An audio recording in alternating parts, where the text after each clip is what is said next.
MotorWeek is made possible by Auto Value and Bumper to Bumper and TireRack.com.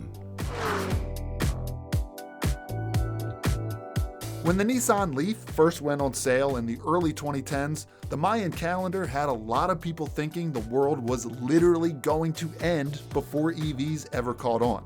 Well, now it's 2025, the Earth is still spinning, there are millions of EVs on US roads, and the Nissan Leaf is entering its third generation. The 2026 Leaf comes sporting a bigger lithium-ion battery pack, 75 kilowatt hours with a new thermal management system that can warm or cool the battery to keep it at optimal operating temperature, which helps boost range and charging speed. Power still goes exclusively to the front wheels, now through a 160 kilowatt electric motor, good for 214 horsepower and 262 pound-feet of torque. Nissan says a smaller 52 kilowatt hour battery paired with a 174 horsepower motor will be available in spring of 2026. For now, Leafs come in S+, SV+, and Platinum Plus trims, rated at 303, 288, and 259 miles of range respectively. Bigger wheels and more features cause the drop in range with each ascending trim level. Regardless, charging from 10 to 80% can take as little as 35 minutes using the DC fast charging exclusive NACS port on the passenger side, meaning 2026 Leafs have access to Tesla's vast supercharger network. For level 1 and 2 AC charging, there's a J1772 port on the driver's side. If you wait inside the Leaf as it charges, you'll notice new seats and a push-button shifter on the dash. I actually like the Leaf's old, quirky joystick shifter, but I suppose the new setup works just fine. Dual 12.3-inch screens are standard, SV Plus grades get 14.3-inch screens, and Platinum Plus adds a Bose Personal Plus sound system with 10 speakers, some of which are placed in the front headrests to better focus phone calls and navigation directions on the driver's ears. Outside, the Leaf's shape allows it to slip through the air more efficiently with a lower drag coefficient than the second-gen model, thanks to motor-operated flush door handles up front and hidden handles for rear doors. We go into more styling details in our first look video, so if you need those, check that out. But this is a first drive, so let's hit the road.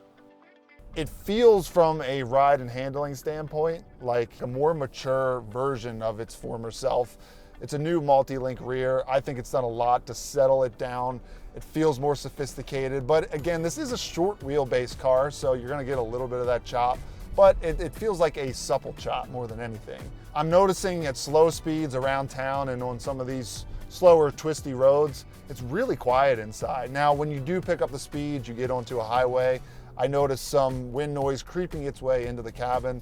But again, I think just around town, it's really exceptionally quiet, more so than the original. So I'm in Platinum Plus trim now, which means I get these paddles on the steering wheel to control my regen settings. And I will shout this till I die that regen braking settings should be controlled by these paddles. So using these paddles, I have 4 settings. What would be the upshift paddle, that takes away regen braking, or I can go all the way up to the 4th setting, which is almost the most aggressive. If you want the most aggressive regen brake setting, there's a button here on the dash, E-step, and it is just shy of 1 pedal driving. The feel of the brake pedal isn't really great. I mean, at tip in, there's not a whole lot of action happening. And the way that the regen works without using the brake pedal, I think just feels more natural to me. And you know, for most driving situations, I think you would get by just fine without even touching the brake pedal. And a little acceleration here. Front wheel drive only in this Leaf so far. It could potentially go to all wheel drive, but for right now we're front wheel drive only.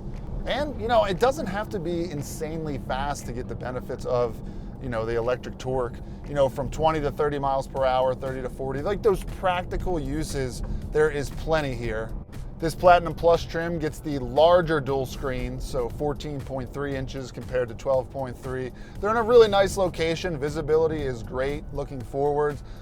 It tilts away from the driver, which I think is a little bit odd. Most screens nowadays are tilting towards the driver, which, you know, makes sense. But this one has like a slight lean towards the passenger. I wish it would be tilted more towards me, but still, it's a comprehensive gauge and infotainment setup. I'll be honest, I was a little concerned that the Leaf was going to lose some of its charm because it's grown up. A styling standpoint, technology, the battery technology. I thought maybe some of that charm of the original would be gone. But I'm happy to report it's still here. It still feels like that fun little commuter car that doesn't try to be anything that it's not. And for this price point, you get a lot of features and you get something that is firmly here in the present as a EV in 2025. The 2026 Nissan Leaf goes on sale this fall with S Plus models starting at over $31,000, SV Plus just under $36,000, and Platinum Plus surpassing the $40,000 mark after destination charges. We'll have more on the Nissan Leaf and others right here on MotorWeek.